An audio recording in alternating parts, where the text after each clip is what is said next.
नमस्कार, संसद टीवी में आपका स्वागत है। मैं हूं प्रतिबिंब शर्मा और आप देख रहे हैं टॉप न्यूज़। टॉप न्यूज़ में दिखाएंगे आपको देश दुनिया की तमाम बड़ी खबरें, आर्थिक जगत और खेल जगत के समाचार भी। शुरुआत करते हैं हेडलाइंस के साथ। आज देश मना रहा है संविधान दिवस। उपराष्ट्रपति ने देशवासियों से संविधान की रक्षा करने का किया आह्वान। लोकसभा अध्यक्ष ने वीडियो संदेश के माध्यम से संविधान दिवस की दी शुभकामना। प्रधानमंत्री सर्वोच्च न्यायालय में संविधान दिवस समारोह में लेंगे हिस्सा। कानून और न्याय मंत्री किरेन रिजिजू ने कॉलेजियम सिस्टम पर फिर उठाया सवाल। कहा, कॉलेजियम प्रणाली किस प्रावधान के तहत निर्धारित, स्पष्ट नहीं। भारत के प्रधान न्यायाधीश न्यायमूर्ति DY चंद्रचूड़ ने कहा, न्यायाधीश संविधान के वफादार सैनिक। मुंबई आतंकवादी हमले की 14वीं बरसी पर विदेश मंत्री का बड़ा बयान। कहा, आतंकवाद से मानवता को खतरा। 26/11 हमले के दोषियों को न्याय के कटघरे में लाया जाना जरूरी। अमेरिका ने की हुई जैसी चीनी कंपनियों द्वारा बनाए गए संचार उपकरणों की बिक्री पर बैन की घोषणा।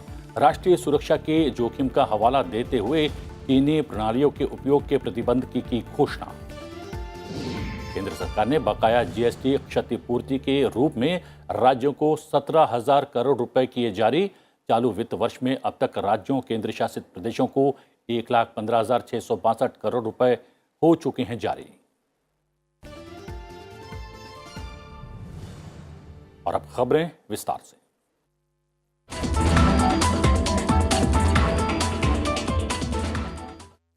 आज संविधान दिवस है। वर्ष 1949 में संविधान सभा द्वारा भारत के संविधान को अपनाने के उपलक्ष्य में 2015 से इस दिन को संविधान दिवस के रूप में मनाया जाता है।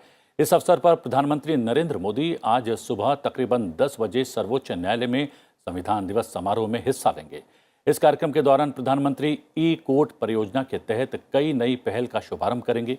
ये परियोजना अदालत की ICT सक्षमता के माध्यम से वादियों, वकीलों और न्यायपालिका को सेवाएं प्रदान करने का एक प्रयास है।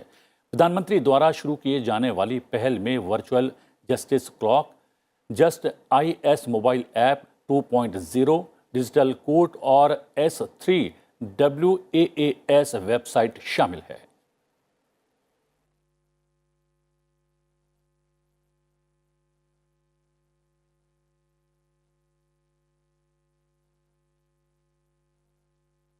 वहीं उपराष्ट्रपति जगदीप धनखड़ आज तकरीबन शाम 5 बजे दिल्ली के इंडिया इंटरनेशनल सेंटर में संविधान दिवस पर आयोजित एक कार्यक्रम में हिस्सा लेंगे। इस अवसर पर उपराष्ट्रपति ने संविधान निर्माता बाबा साहेब अम्बेडकर का विचार ट्विटर के माध्यम से साझा करते हुए कहा कि इस संविधान दिवस आइए हम अपने संविधान में निहित मूल्यों को बढ़ावा देने का संकल्प लें और एक ऐसे भारत का निर्माण करने का प्रयास करें जिसकी कल्पना हमारे संस्थापकों ने की थी। लोकसभा अध्यक्ष ओम बिरला ने संविधान को नमन करते हुए देशवासियों को कॉन्स्टिट्यूशन डे की शुभकामनाएं दी और एक वीडियो साझा करते हुए कहा कि संविधान हमारा मार्गदर्शक है, सुनहरे भविष्य का आधार है, 130 करोड़ नागरिकों की आशाएं, अपेक्षाएं पूरी करने का माध्यम है। संविधान आदर्श मूल्यों को प्रोत्साहित कर न्याय, स्वतंत्रता, समानता सुनिश्चित करता है। कानून और न्याय मंत्री किरेन रिजिजू ने सुप्रीम कोर्ट और हाई कोर्ट के न्यायाधीशों की नियुक्ति पर फिर से सवाल उठाए हैं। उन्होंने कहा है कि सुप्रीम कोर्ट ने अपने विवेक से एक अदालत के फैसले के माध्यम से कॉलेजियम का गठन किया था, लेकिन 1991 से पहले सभी न्यायाधीशों की नियुक्ति सरकार द्वारा की जाती थी। कानून और न्याय मंत्री ने कहा कि भारत का संविधान हर किसी और विशेष रूप से सरकार के लिए एक पवित्र दस्तावेज है और कोई भी चीज़ अदालतों या कुछ न्यायाधीशों द्वारा लिए गए फैसले के कारण संविधान से अलग नहीं हो जाती। ये उम्मीद करना कि कॉलेजियम सिस्टम हमारे संविधान से अलग है, सही नहीं है। संवैधानिक लोकतंत्र में कॉलेजियम सहित कोई भी संस्था परिपूर्ण नहीं है और इसका समाधान मौजूदा व्यवस्था के भीतर काम करना है। भारत के प्रधान न्यायाधीश न्यायमूर्ति DY चंद्रचूड़ ने सुप्रीम कोर्ट बार एसोसिएशन की ओर से आयोजित संविधान दिवस समारोह में ये बात कही। उन्होंने कहा कि न्यायाधीश वफादार सैनिक होते हैं जो संविधान लागू करते हैं। If you see the way our judges in the Supreme Court, in the High Courts approach the work which they are called upon to do, no case is too small for our judges, and I dare say no case is too large, because ultimately you apply legal principles to every case, however small, however large. I believe that it's crucial for us as administrators of the judicial institutions to make sure that we are efficient in delivering outcomes to our citizens. और अब बात करते हैं गुजरात विधानसभा चुनाव की।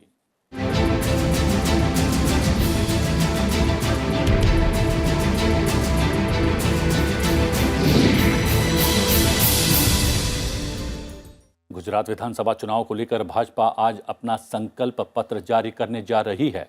भाजपा के राष्ट्रीय अध्यक्ष जेपी नड्डा गुजरात के गांधीनगर स्थित पार्टी के प्रदेश कार्यालय पर गुजरात विधानसभा चुनाव 2022 के लिए पार्टी का संकल्प पत्र जारी करेंगे।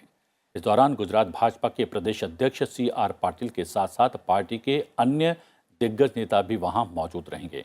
पार्टी अपने संकल्प पत्र में गुजरात के विकास के मॉडल को और तेजी से लागू करने की रूपरेखा के बारे में जानकारी देने के साथ ही मतदाताओं को डबल इंजन सरकार के आगामी लक्ष्यों के बारे में भी बताएगी। गुजरात में 2 चरणों में 1 दिसंबर 89 और 5 दिसंबर को 93 विधानसभा सीटों पर मतदान होना है। गुजरात विधानसभा चुनाव के लिए निर्वाचन आयोग द्वारा तैनात पुलिस और निगरानी टीम अब तक 10.49 करोड़ रुपए की नकदी और आभूषण जब्त कर चुकी है, जबकि 91,000 से अधिक लोगों को एहतियातन हिरासत में भी रखा गया है। स्थानीय पुलिस 3 नवंबर से 25 नवंबर तक 4.01 करोड़ रुपए नकदी और 6.48 करोड़ रुपए मूल्य के आभूषण जब्त कर चुकी है। 61 करोड़ रुपए मूल्य के विभिन्न मादक पदार्थ भी जब्त किए गए हैं। गौरतलब है कि गुजरात में 3 नवंबर से आदर्श आचार संहिता लागू है। गुजरात में सभी दलों ने प्रचार में ताकत लगा रखी है। गुजरात चुनाव प्रचार की अपडेट लेते हैं संवाददाता सूरज मोहन झा से। सूरज, जब्त किए जा रही है नकदी भी और कुछ नशीले पदार्थ भी जब्त किए गए हैं। बहुत सख्ती है क्या चुनाव आयोग की तरफ से अगर पूरे चुनावी परिदृश्य को देखा जाए?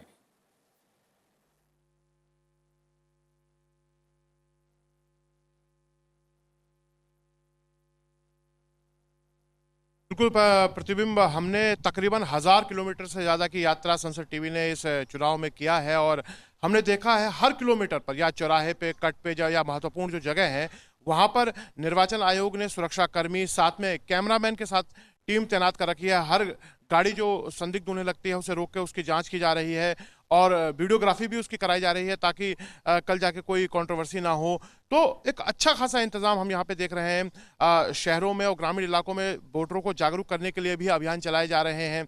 मॉडल मतदान केंद्र बनाए गए हैं ताकि लोग आकर्षित होकर ज़्यादा से ज़्यादा मतदान के लिए आए। तो निर्वाचन आयोग की तारीफ करनी पड़ेगी, उसने बहुत ही अच्छे इंतजाम किए हैं, चाहे वो मतदाताओं को जागरूक करने के लिए हों, चाहे जो सुरक्षा के इंतजाम हो या फिर जो पेड न्यूज़ या फिर किसी तरह का भ्रष्टाचार, पैसे का लेन देन, शराब, इन सब चीज़ों को लेकर जांच पूरी सघन तरीके से हो रहा है कि किसी भी तरह की कोई कोताही ना बरती जाए। प्रतिबिंब जी, अपडेट करने के लिए बहुत बहुत धन्यवाद सूरज। हमारे संवाददाता सूरज मोहन झा अपडेट कर रहे थे गुजरात से, जहां पर 2 चरणों में चुनाव होना है। गुजरात चुनाव से जुड़ी खबरें इतनी ही।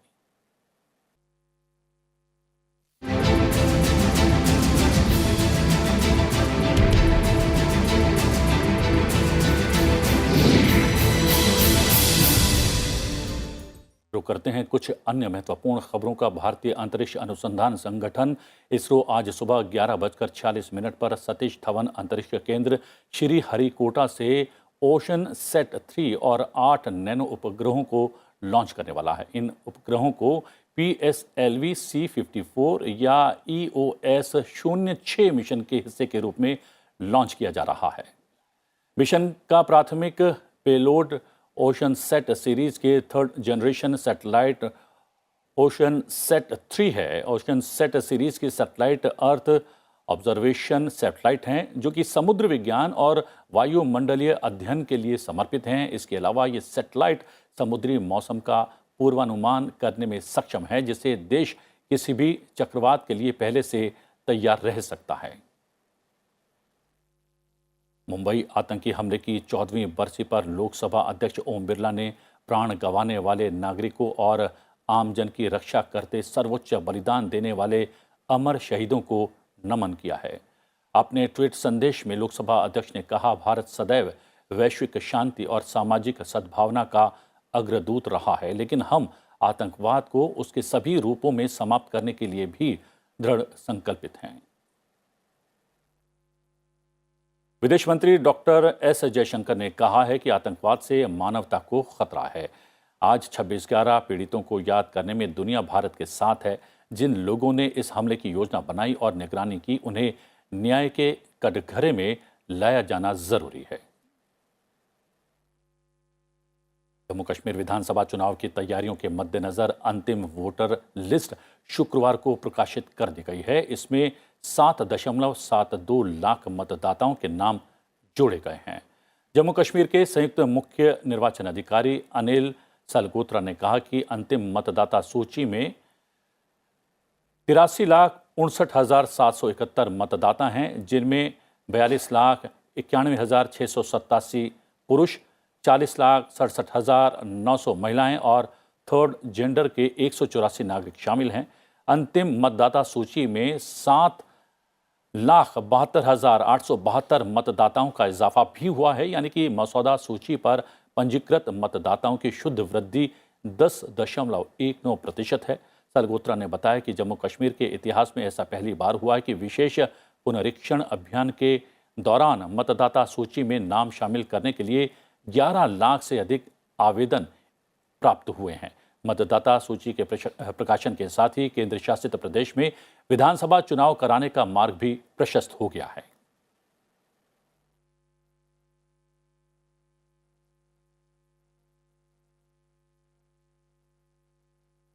और लेते हैं एक छोटा सा ब्रेक के बाद अंतर्राष्ट्रीय जगत की बड़ी खबरें और खेल और इकोनॉमी से जुड़े तमाम समाचार भी। बने रहिए हमारे साथ।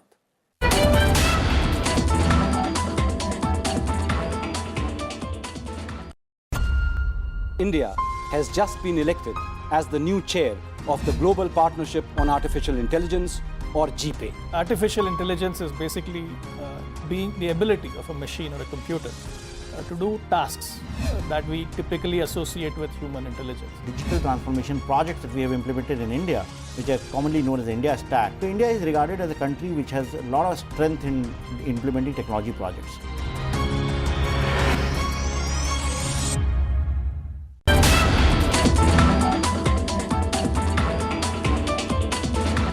ब्रेक के बाद आपका स्वागत है। नजर डाल लेते हैं फटाफट 10 बड़ी खबरों पर। रक्षा मंत्री राजनाथ सिंह भारत यात्रा पर आ रहे फ्रांसीसी गणराज्य के सशस्त्र बल मंत्री सेबेस्टियन लेकोर्नू के साथ चौथी भारत फ्रांस वार्षिक रक्षा वार्ता की सह अध्यक्षता करेंगे। यात्रा पर आने वाले फ्रांस के मंत्री विदेश मंत्री और राष्ट्रीय सुरक्षा सलाहकार से भी मुलाकात करेंगे। पूर्व लोकसभा अध्यक्ष रवि रे की जयंती के अवसर पर आज सुबह 10:30 बजे संसद भवन के केंद्रीय कक्ष में उन्हें पुष्पांजलि समारोह आयोजित किया जाएगा। लोकसभा अध्यक्ष ओम बिरला उन्हें श्रद्धांजलि अर्पित करेंगे। भाजपा राजस्थान राज्य कार्य समिति कांग्रेस सरकार के खिलाफ पूरे राज्य में जन आक्रोश यात्रा शुरू करेगी। संयुक्त किसान मोर्चा के बैनर तले किसान राज्य के राज्यपाल का घेराव करेंगे और अपनी मांगों को लेकर लखनऊ में महापंचायत आयोजित करेंगे, जिसमें न्यूनतम समर्थन मूल्य गारंटी कानून लागू करना शामिल है। अंतर्राष्ट्रीय कथाकार महोत्सव 2022 amphitheatre central vista India gate पर शुरू होगा। केंद्रीय कानून एवं न्याय मंत्री किरण रिजिजू और विदेश एवं संस्कृति राज्य मंत्री मीनाक्षी लेखी इस अवसर में शामिल होंगी। पशुपालन विभाग बेंगलुरु में भारत में श्वेत क्रांति के जनक की 101वीं जयंती मनाने के लिए बेंगलुरु में राष्ट्रीय दुग्ध दिवस मनाया जाएगा। इस आयोजन के दौरान प्रतिष्ठित राष्ट्रीय गोपाल रत्न पुरस्कार 2022 भी प्रदान किए जाएंगे।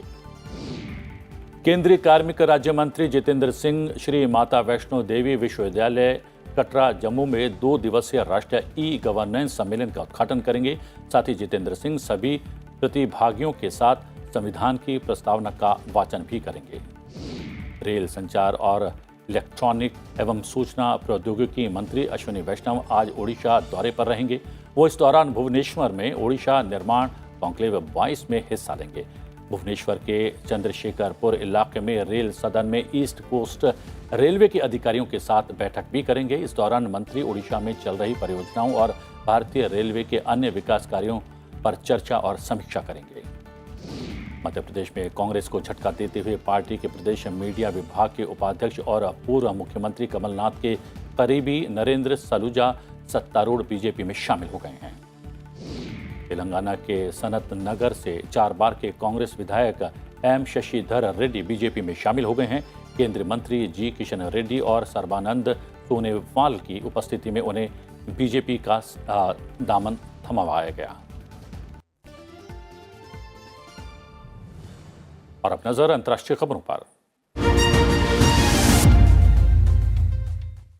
अमेरिका हुवेई जैसी चीनी कंपनियों द्वारा बनाए गए संचार उपकरणों की बिक्री पर बैन लगा रहा है। राष्ट्रीय सुरक्षा के लिए अस्वीकार्य जोखिम का हवाला देते हुए चीन निर्मित कुछ वीडियो निगरानी प्रणालियों के उपयोग को प्रतिबंधित किया जा रहा है। 5 सदस्यीय संघीय संचार आयोग ने कहा कि उसने नए नियमों को अपनाने के लिए सर्वसम्मति से मतदान किया है, जो अमेरिका के महत्वपूर्ण बुनियादी ढांचे के लिए सुरक्षा जोखिम पैदा करने वाले कुछ तकनीकी उत्पादों के आयात या बिक्री को रोकते हैं। अल्जीरिया की राजधानी में एक अदालत ने भीड़ द्वारा एक चित्रकार जमील बेन इस्माइल की पीट कर हत्या करने के मामले में 49 दोषियों को मौत की सजा सुनाई है। बचाव पक्ष के वकील के मुताबिक मृतक पर जंगल में भीषण आग लगाने का संदेह था, जबकि वास्तव में वो आग बुझाने के प्रयासों में मदद के लिए आगे आया था। आपको बता दें कि अल्जीरिया में दशकों से मृत्युदंड पर रोक है, इसलिए सभी दोषी सजाए मौत के बजाय आजीवन कारावास की सजा काट सकते हैं। जर्मनी और फ्रांस ने यूक्रेन में युद्ध के बीच रूस से आपूर्ति बंद होने के बाद संभावित ऊर्जा संकट को रोकने में एक दूसरे को पारस्परिक समर्थन प्रदान करने का वचन दिया है।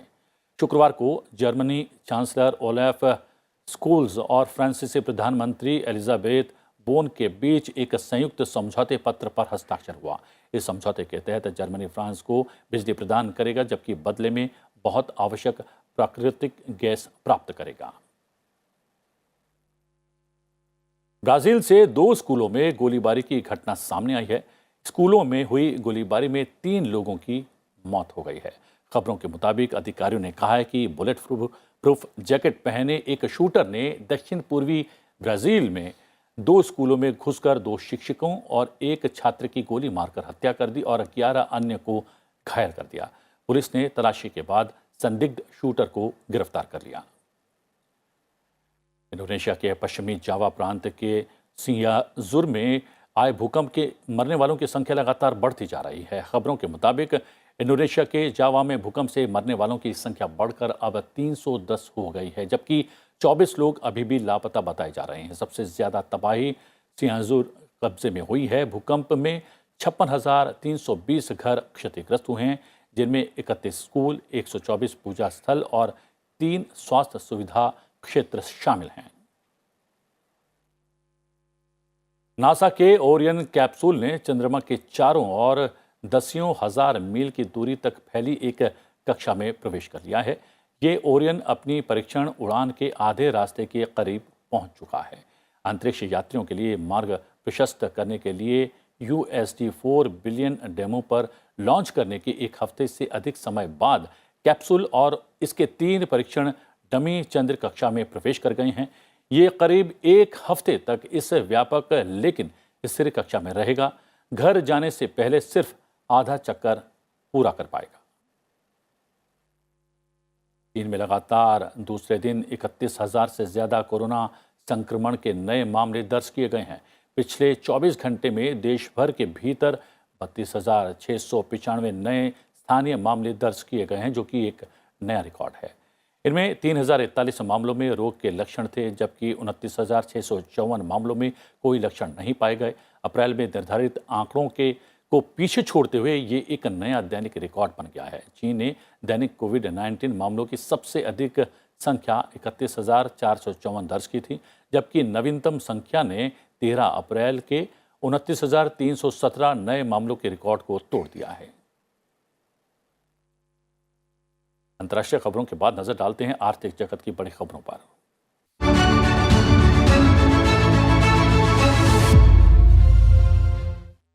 केंद्र सरकार ने बकाया जीएसटी क्षतिपूर्ति के रूप में राज्यों को 17,000 करोड़ रुपए जारी किए हैं। इसके साथ ही चालू वित्त वर्ष में अब तक कुल 1.15 लाख करोड़ रुपए जारी किए जा चुके हैं।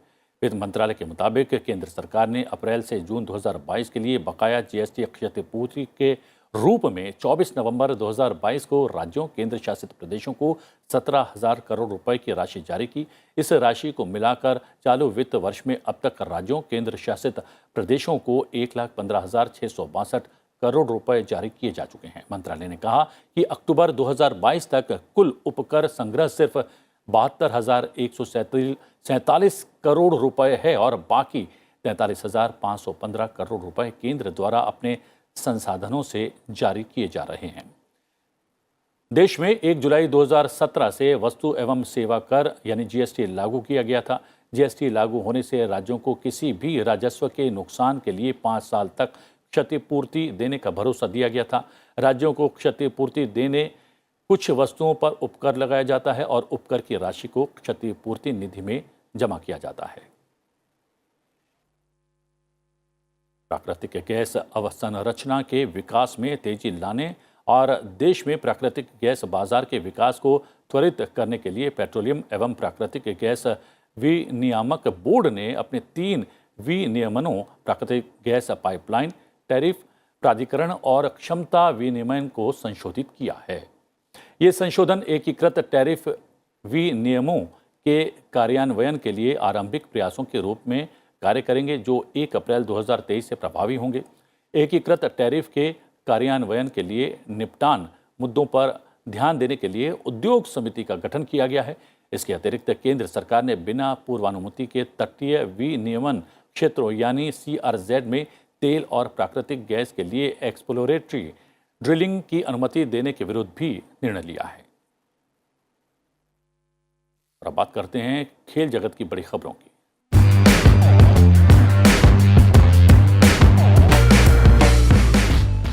कतर की मेजबानी में खेले जा रहे फीफा वर्ल्ड कप 2022 में छठा दिन काफी रोमांच से भरा रहा। शुक्रवार को खेले गए पहले मुकाबले में ईरान ने वेल्स को 2-0 से हरा दिया। वहीं दूसरे मैच में मेजबान कतर को हार झेलनी पड़ी। उसे सेनेगल ने 3-1 से करारी शिकस्त दी।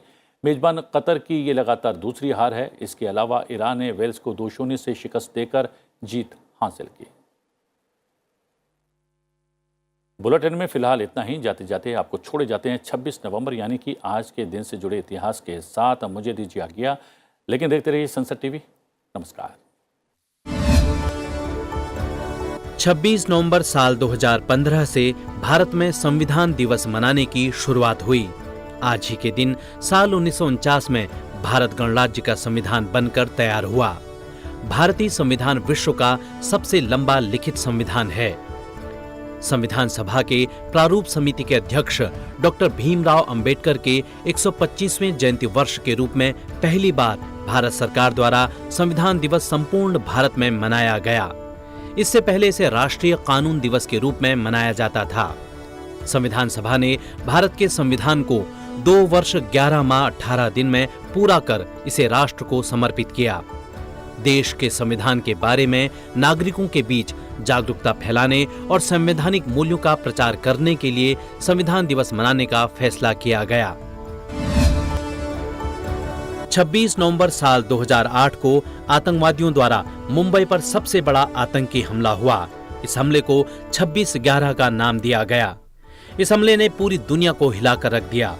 समुद्री रास्ते से आए आतंकवादियों ने मुंबई के Taj hotel, Leopold cafe, Chhatrapati Shivaji terminus और नरीमन हाउस को निशाना बनाया। आतंकवादियों ने अपने AK-47 राइफलों से जगह जगह अंधाधुंध गोलीबारी की, हथगोले फेंके और आग लगाई।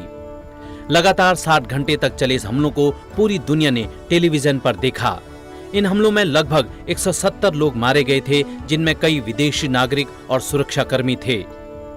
इस हमले में करीब 300 लोग घायल हुए थे, जब कार्रवाई खत्म करने की घोषणा हुई तो 10 हमलावरों में से 9 मारे जा चुके थे। केवल एक हमलावर को घायल अवस्था में गिरफ्तार किया जा सका था। ये सभी हमलावर पाकिस्तानी थे। हालांकि पाकिस्तान पहले इससे इनकार करता रहा, बाद में उसने इसे स्वीकार कर लिया, लेकिन कहा कि इस हमले से सरकार या सरकारी एजेंसियों का कोई लेना देना नहीं है। इस हमले में पकड़े गए आतंकवादी अजमल कसाब पर मुकदमा चला और उसे दोषी करार देते हुए फांसी की सजा दी गई।